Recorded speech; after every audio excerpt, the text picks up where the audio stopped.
Hi, everyone. I want to thank you for joining us. And I don't think I need to introduce my mom, Grandmother Flordemayo, but she's joining us from New Mexico. And she wanted to share some special visions, dreams, or a kind of a download that you got, right, Mom, about the event? Absolutely. Yeah, if you want to share that, Mom, and anything that you think would really help people to understand what we're going through and what the importance of it. Yes. I was thinking as you were speaking, Heather, that in the last Shift Network program that I did in the last few um, before I went on sabbatical, before I had my surgery, I remember mentioning to everyone that I had this vision of a door of dimensions. So and the reason that I'm saying so is because I don't even have the word, I don't even have the language to say to everybody that for us as humans, if we just go into that place of absolute surrender, because whatever is happening in our lives, whatever is happening in the moment, through prayer, we could find a lot of comfort. But then the other thing that we do is that we go into a state of surrender, and we're more passionately in the moment. And what I mean by that is we're more relaxed about what is going on and how we see things. So I remember when I shared this vision about this door, that is, I saw it like in the heavens, and I was looking through the door, and I was extended in the four directions. So I keep going back again and again. I find myself standing in the doorway. And what I saw, that I feel that it's really, really pertaining to this gathering that's coming up, where it's a message that has gone out into the four directions. And many, many people have responded to the message that Heather has put out. And what I saw myself through the door, I found myself as a tiny, tiny little being, like on the ground. And I was with my head flat on the earth, and I was watching this little seed, like a tiny, tiny little seed. And the only way that I can express that the seed, how tiny the seed was, is one time I went to the redwood forest with my husband and the grandchildren, and there they had seeds of the big, big, big redwood trees. And so the seed is like almost microscopic. It's like you could almost see through it. And they had some of these seeds for sale. They had like one seed. And I remember that I wanted to buy it so I can grow a redwood tree. But between one thing or another, I don't remember that I bought it. And so it was kind of like a seed like that. And so I was watching the seed, and I became mesmerized in this beautiful, beautiful journey between the earth, the light of the sun, and this tiny little seed in the forest. And I kept watching it. I was not speaking to the little seed, but the little seed was somehow stimulating me, and I could almost hear the thoughts of nature. It's hard to describe. Like I said, it's hard for me to describe these things. And so I sat there with my ear on the ground, just kind of watching it. And before I knew it, the seed had emerged into this tiny, tiny little tree. It had like, maybe 2 little green leaves, coming out. And it started on its process of growth. And before I knew it, we, the little seed and myself, the baby tree and myself, we were actually underneath this canopy, but the canopy was made out of like a fallen bark. It was like this piece of bark that was on top of this little baby tree. And the baby tried so hard to kind of maneuver itself because the bark had this little area where the sunlight can peek. And I was witnessing this whole growth, and the little tree started to move itself, grow itself into where this little tiny little pinhole was to go up to reach into the sunlight. And I could see it growing from the earth into this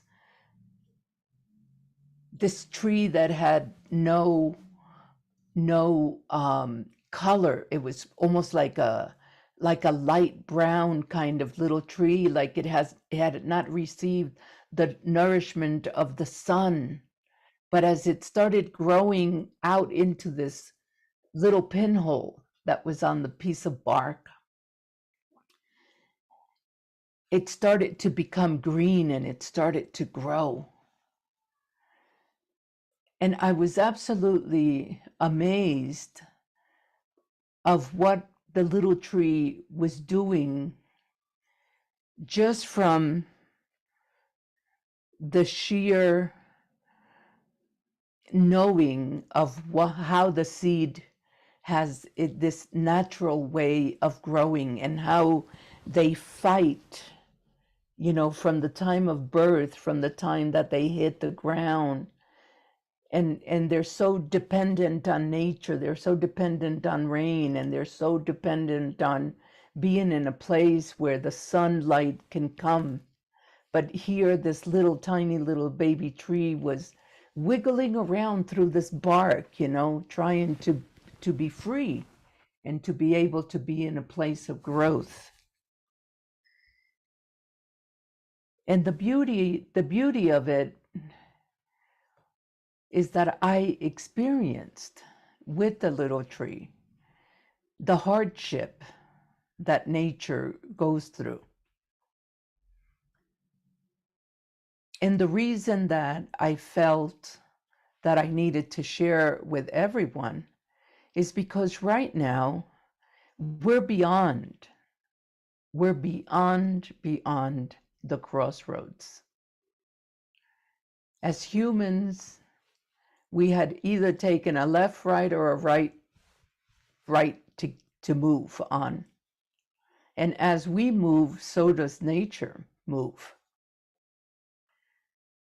And so for me, it's very encouraging to see what I saw and to share with you that we have an obligation to nature and to all living things, because if we do not take care of them in this time of crisis, we're all in this state of crisis right now.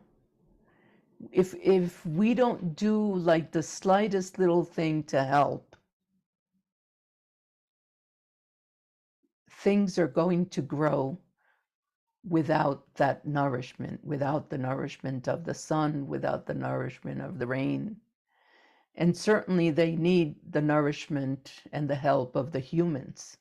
Because I remember after a little while, I remember taking the bark away from the little tree. So only like half of it was like green, and the other half that was like under this bark did not have that the color that the plants develop when they have the sunlight. So I wanted to share that with everyone. Now, I've had the opportunity to speak to several of the grandmothers. I remember talking to Unchi about it, and I did mention it to Grandma Mona. But we all need to hear this so that when we are in that place of quietness, when we are kind of asking ourselves, what can I do to help nature? And what you can do is you can go back into that state of mind where we are one with all that exists and try to help. And it wasn't anything that I planned. It wasn't anything that I said, oh, I think I'm gonna, I'm gonna go and witness, the growth of a seed. It wasn't like that. You just allow yourself to be of service. And somehow your guides, your ancestor, the gods and goddesses, they move you along these different places where you could be of help, where you can assist, because not only are we physical beings, but we're also beings of the light, and we do a lot of work in our light body. And so that was like one of the visions that I wanted to share, Heather. Well, I have to share. So when you were saying that, I'm going to bring myself to let me see if I can add myself. I'm not sure if I can, but we'll see. So Philip, can you see his little glass? Yeah, yeah. So this is yours. Remember, we were looking for it, and Yeah. our friend Philip, he's donated a bunch of art for our art auction and raffle. And this is Mom's little seed pod. So when you were saying it, it reminded me of that. But this one's yours. I'm going to bring it back to you. I don't know. It was down with the crystal skulls. And then I think he's made 4 or 5 that we're going to have up for the art auction. Oh, how A sweet. little different with the seed pod and the seeds.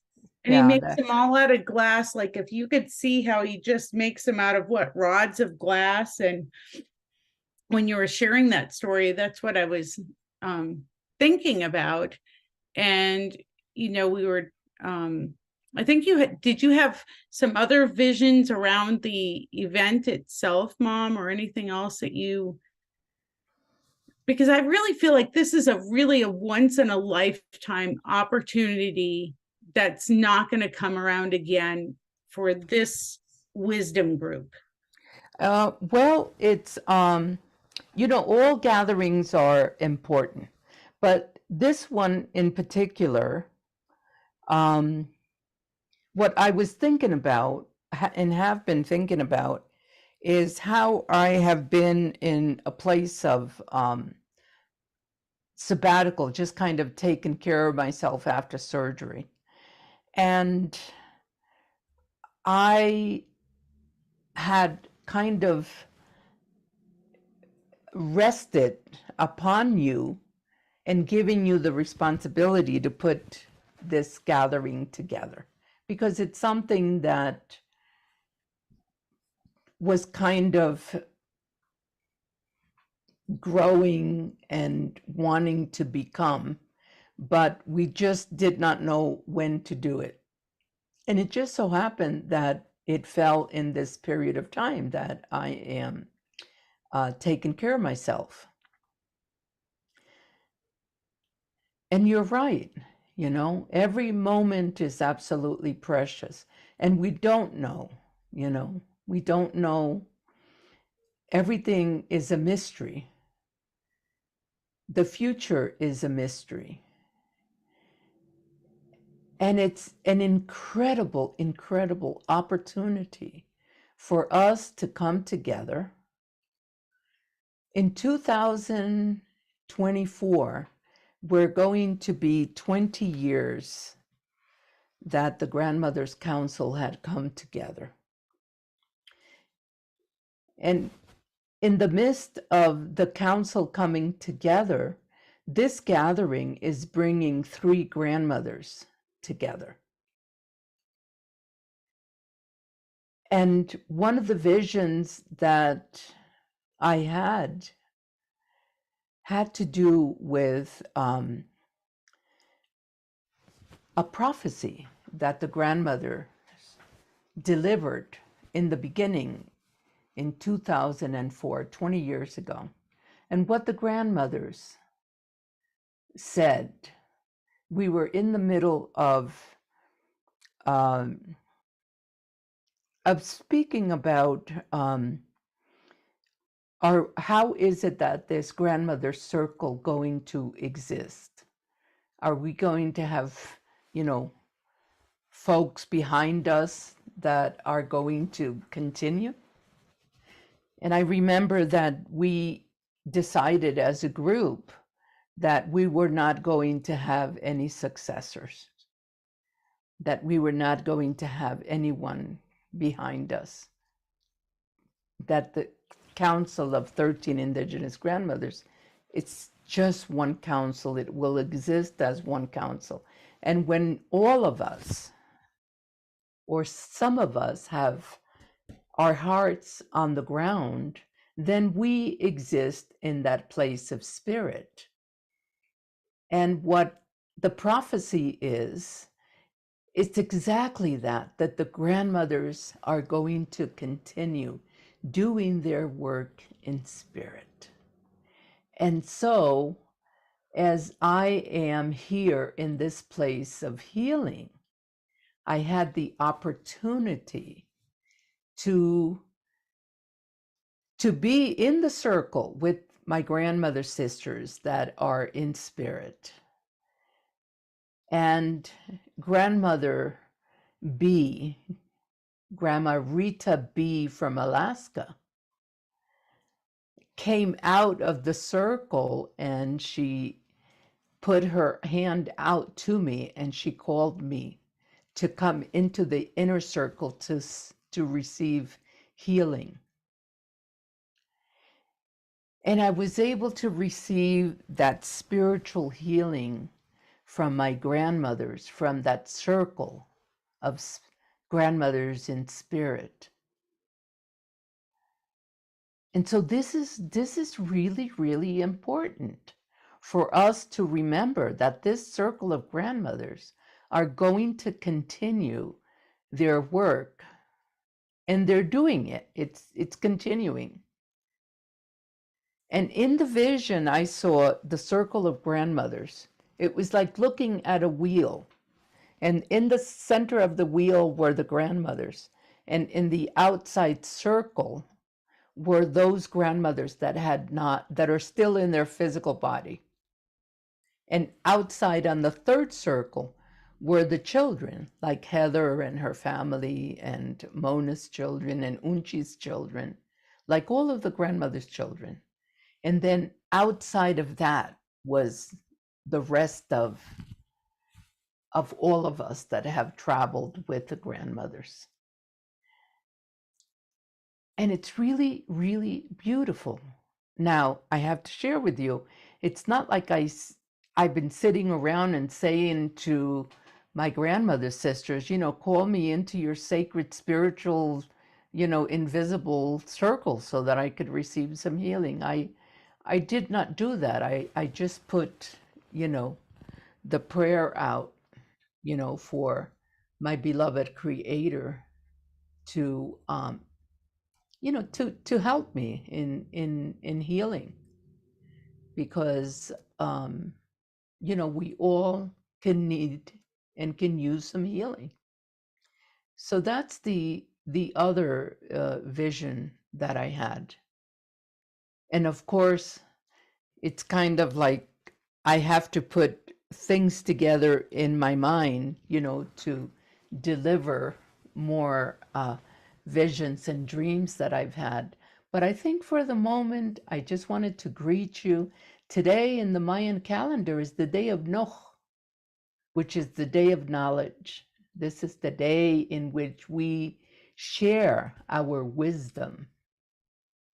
And so I want to greet you, each and every one of you, in the four directions and say to you, hey, I'm at home doing my healings, but I send all my love and light to each and every one of you. And I thank you for, for checking in at this moment. And I will continue to share with you. Well, and I think one of the things, Mom, when you were saying that is when we were talking about this since last year, because we knew that there was going to be, I think it was Everest and Mike, that ring of fire, and that there's that annular eclipse going through New Mexico. So we kind of knew that we were going to do something around the ring of fire. Right. But then we didn't anticipate you having surgery, and I don't think anyone could have anticipated COVID and what that brought. And when we approached it from a point that we didn't know who is going to come or how you were going to feel. And I think that goes into this, that, it really is a once in a lifetime opportunity for the 3 of the 13 grandmothers that were there when you opened up the path, that they helped you raise the money. Yes. To set up the seed temple, and Mona and Unchi were there, and Nathan came, and you had other members of the 13 grandmothers. Yes. And it's kind of coming around in that full circle, that they're able, and it just happened to be that many of these people that reached out to us that are sometimes busy a year in advance, like, and it's not easy to put these events together. And by the grace of, generosity, we had somebody offer their home in Santa Fe. Yeah. It really has been auspicious. And we're so eternally grateful, and we send our prayers of gratitude to everyone that has helped in bringing this gathering together. And I just cannot say enough in the gratitude that I feel, because it's very imperative that we meet right now. This is food for the soul. Until another time comes around that we have another gathering. But, here we are, it's an incredible moment for us to meet now at this moment. Yeah. Happening next month. Yeah. And we have Unchi Rita, who is going on almost 99. Her birthday is the same month as you. I know that Nathan says you guys are going to have 100th birthday, and your birthday would be 75. So you guys are going to have a big party.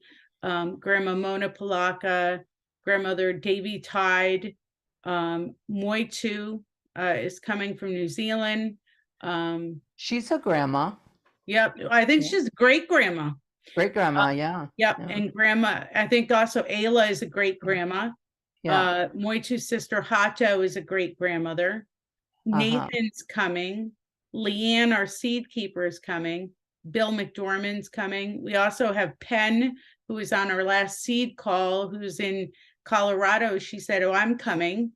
And then today, Grandma Abby from Cochiti said she's coming. Nice. So I think there's, and then we have, the team of volunteers or people that are helping put things together behind the scenes, sometimes, besides, it takes quite an amount of people to put this together. But, I know that my mom is still healing, so I'm just going to take a couple more minutes to kind of go over. I'll include information how you can find the link, but the tickets are really limited, but you can join us live stream. And, one of the things I think about, Mom, was that quote that you said, that humanity is at a crossroads. We can only go one way, as one can't go in two directions at the same time. We don't know what we need to do as a human species. There's only one place to go, and that's into the light as one tribe. And I think that always resonates with me, that, whether you're joining us virtually or you're able to make the trip, that you're really going to be part of the puzzle and the prayers that go into the four directions. Absolutely. Absolutely. And is there anything else, Mom, that you'd like to say before you go back to sabbatical resting? And I'm going to go back to sabbatical resting, yes. But I'm also quite busy, even in my sabbatical resting. I am doing a journal, like a daily journal. Um, and I'm doing, just other things that are helping me with my healing. So I'm just so grateful to God, and everything is good. I really feel that I needed this time to, just to focus on what I personally needed to do. Yeah. And I'm eternally grateful to all of the, the medical profession that has helped me to get to this place right yeah, now. Yeah. so I'll make sure to include it, but the Sacred Reciprocity Gathering for Mother Earth, again, it's in Santa Fe, October 13th through the 15th. You can join us by live stream, or you can join us in person. There is just a small amount of tickets available because we are at somebody's private residence. So I'll include that information, and you guys can always reach me by email. And Mom, I'm so appreciative that you're here. And you look beautiful, and I'll see you at the end of the month in New Mexico. And we're so appreciative to all the elders and wisdom keepers and seed keepers that have reached out, really offering to come help, because I think a lot of people understood the damage that happened at the path, the Yes. importance of the seed temple, and that collectively we need to do this together. And I think it's also, bringing some importance and awareness that we need to honor the wisdom keepers and our elders. And, we still have that intention of getting a used vehicle for Unchi Rita. Absolutely. And most of all, Heather, I just want to thank you for all of the incredible work that you've been doing. So thank you so, so very much to you and your family, your husband, Caleb, and the whole family. Yeah. Well, I think it's a collective team. We got Everest, and it's everyone, Yeah. and I'm happy to do it and be of service. And I think it's going to be beautiful. Mhm. And And we hope. we have a new member in the family, Luna. Oh, little Luna, yes. And Kaya's coming to Uh-huh. New Mexico. And it's really sweet because, speaking of family, Kaya's coming. She's the president of the path. That's grandmother Flordemayo, my oldest daughter, your oldest granddaughter. Yeah. We also have my husband's coming. I mean, we have so many beautiful people that have offered to come and drive and volunteer and Mhm. help out. So, Sweet. Do you have a little picture of little Luna, our four-legged little baby that yeah, let me get a picture. I think, Kaya's little baby girl? yes, let She's me. 5 months Well, you and have to tell the story about how you got her and you knew that you needed her. yeah, yeah. Well, you share the story. I'm going to find a cute picture of Luna. Okay, so what happened with the story of this little puppy? I said to my husband Marshall, Marshall, I said, this is so incredibly hard. I said, if I had a little critter, if I had a little baby with me, I think that I would heal so much faster. And so he said to me, what kind of little critter are you thinking about? I said to him, I love to have a puppy. So anyway, probably no more than 10-15 minutes, there was a little puppy that was up for adoption. And my husband showed me the picture, and she's a tricolor, and kind of reminded me of my first puppy that I had when I was 2 years old. And so we traveled downtown to go see the puppy, and we fell in love. And I said to my husband, I'd like to get this baby. And so she was, at the time, she was 8 weeks old. And so we got her, brought her home. But before we even got her, I knew that I was to get this puppy, but she was not going to be like mine forever. I knew that this puppy was to be given to Kaya. And so the time came, when the puppy, was brought physically driven up to Idaho by Everest and Mike. And I believe that she might have been about maybe 3 months old or 2.5 months old. And now she's 5. She weighs 5 pounds and she is so smart and so cute. And Kaya wanted to get a little tiny, tiny little corgi. She wanted a little corgi dog. Well, we know that the corgis are not that tiny, but this puppy has all the coloring of a corgi, and you would swear she's a little corgi. Well, I have a picture. While you're telling, I'm gonna share the okay, picture. okay, So, wait, I'm gonna make it bigger.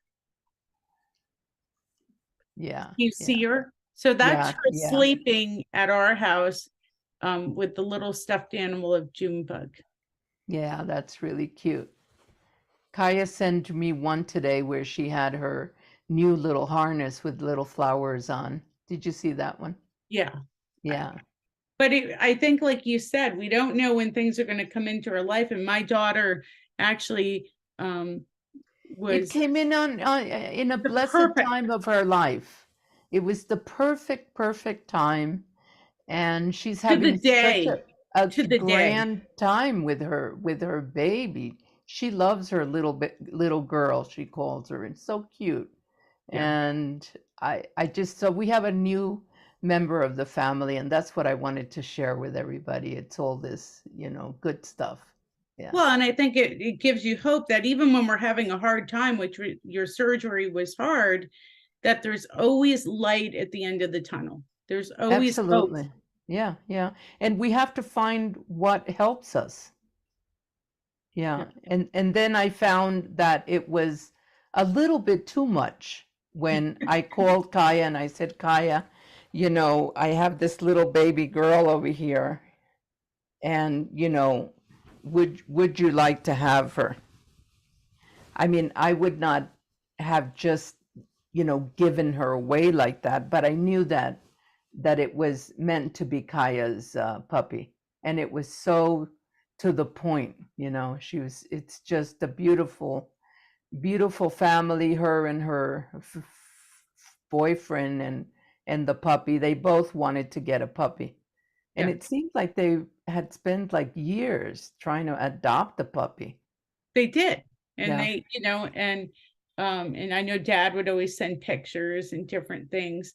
And she just every day, I think they're coming over here shortly, actually.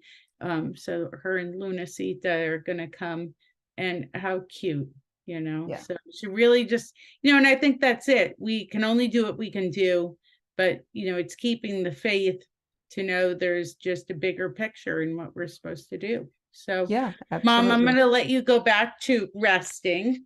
Okay. And is there anything else you want to share before we go? Know that my prayers are that I will see everybody, on Friday, the day of the beginning of the event. Oh, and we didn't mention we have Michael Fitzpatrick playing the Oh, cello. you didn't mention that. Yeah, he's No, coming to play the cello. Yeah. and Monty and Jerry. So, I mean, we just have a tremendous amount of people offering their help, but to listen to Michael Fitzpatrick play that cello is, Yeah, it's going to be something else. yeah. So we Yeah. hope you'll Yeah. join us. Mom, I love you, and Love have a you too. beautiful today. And I'll send you more pictures of Luna and Kaya. Okay. Much love to everybody. Love you. Okay, Bye. bye.